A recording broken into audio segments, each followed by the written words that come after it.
Hello my friends. ये एक एक डीएफ थी और एक डीएम थे। उन लोगों का सवाल था कि मैं ट्विन फ्लेम जर्नी में हूँ, मैं गॉड से अलाइनमेंट में नहीं आई हूँ, तो जो मैं इंटीमेसी महसूस कर पा रही हूँ तो क्या मैं उनके पास जा सकती हूँ? Of course. लेकिन कहने का मतलब है डीएम डीएफ कि एक डीएफ होती है जब इनर वर्क करती है तो वो कहीं ना कहीं ब्रह्मचर्य का गुण को अपनाती है कि उस सब चीज़ से मैं अभी कुछ दूर रहूँगी। मुझे गॉड में अलाइनमेंट के बाद तभी मैं कुछ कर पाऊँगी। अगर आपके ख्याल ऐसे हैं तो आप अपने डीएम को समझा सकते हैं। आपको अपने रिलेशन में अगर कोई दिक्कत आ रही है या कुछ भी है तो आप अपने डीएम से बात करें और उस पूरा टोटली खुल के बताएं कि मैं ब्रह्मचर्य का गुण अपना रही हूँ इतना दिन तक, 1 महीना, 1.5 महीना, 21 दिन, 22 दिन, जो भी है 20 दिन, उसके बारे में आप लोग उनसे बताएं। वो ज़रूर समझेंगे। ऑफ कोर्स वो समझेंगे आपको। और बहुत सारी डीएम कहती भी हैं कि जो इंटीमेसी महसूस होती है नहीं होते हुए भी ऐसा क्यों होता है। तो मैं बताना चाहती हूँ डीएम डीएफ कि ये कारण है आपके पर्सन थर्ड पार्टी में होते हैं, जब वो उसके साथ रिलेशनशिप में होते हैं, जब उसके साथ इंटीमेसी में आते हैं, इसीलिए डीएफ आपको इंटीमेसी महसूस होती है। धीरे धीरे जब आप इनर वर्क करती हैं तो उनको खुद ही वो सब चीज़ से दूरियां बनने लगती हैं, क्योंकि वो कार्मिक सोल होते हैं और जो ट्रू ट्विन होते हैं वो उसी की तरफ अट्रैक्ट होते हैं।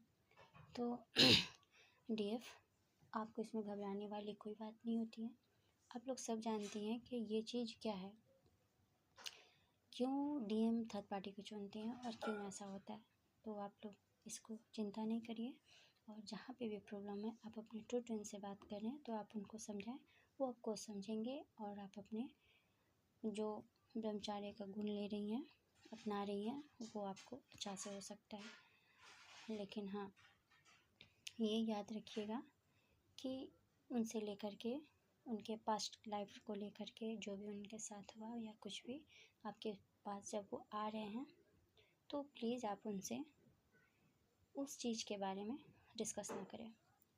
अगर आप सब चीज़ ठीक होने के बाद उनके साथ रह रही हैं, आप भी या उनको एक दूसरे के साथ जब फिज़िकल रिलेशनशिप में आप लोग आ रहे हैं और आपको कुछ याद आता है या उनके साथ आप लोग कुछ नहीं कर पा रही हैं, तो मैं डीएम डीएफ आपसे कहना चाहती हूँ कि प्लीज़ वहाँ पे अपने डीएम को खुल के बताएं कि क्यों कुछ नहीं हो पा रहा है। उनके बारे में आप लोग जान सकती हैं, ये नहीं कि अब एकदम गहराई तक जाए, नहीं। अगर उनसे आप बताना चाहती हैं या वो आपसे बताना चाहते हैं तो बस थोड़ा ही सा सवाल जवाब हो और थोड़ा ही करके उसको लेट को कर दें, फिर आप लोग एक साथ हो जाए। ये जर्नी है, चलती रहती है और इसीलिए कहा जाता है कि आप लोग एक दूसरे से डिस्कशन करें तो गहराई में नहीं उतरें, बस थोड़ा सा जान के उनको खुल के बताएं ताकि वो भी समझ सके कि आप उनके रिलेशनशिप में क्यों नहीं आ पा रही हैं या क्यों नहीं वो आ पा रहे हैं। तो डीएफ डीएम आप दोनों के लिए मैसेज है। ये ज़रूरत नहीं कि एक डीएफ के लिए, नहीं, ये एक डीएफ डीएम दोनों के लिए एक मैसेज है कि प्लीज़ आप लोग अपने रिलेशनशिप को एक दूसरे से दूर नहीं भागें, बल्कि जब आप लोग बात कर रहे हैं तो उसे खुल कर के सामने आए, खुल के उस बात को बताएं। और जितने भी आपके साथ जो भी चीज़ होता है या हो रहा है, ये सब कर्मा है। जब डीएम खुद ही अपने डीएफ को समझ जाते हैं कि वो मेरे लिए क्या चीज़ है, जब डीएफ अपने डीएम को समझ जाती है कि उनके लिए क्या है, कर्मा क्या है, तो इसमें कोई चीज़ रुकने का चीज़ नहीं होता है। वो दोनों जब एक साथ आते हैं, बात करते हैं, तो ये रिलेशनशिप बहुत अच्छा चलता है, क्योंकि ये जर्नी ही शिव शक्ति की जर्नी होती है। तो डीएम डीएफ आप दोनों अपनी बात एक दूसरे से रखें और रखते हुए पास्ट लाइफ को लेट हो करके आप लोग आगे की तरफ बढ़ें।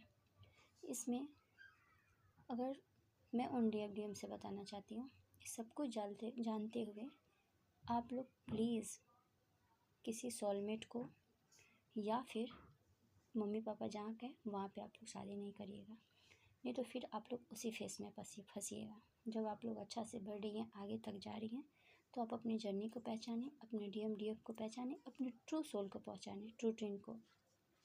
और अपनी जर्नी को जिस पर्पज़ पे आए हैं उसे आप लोग फॉलो करके उसे कंप्लीट करें।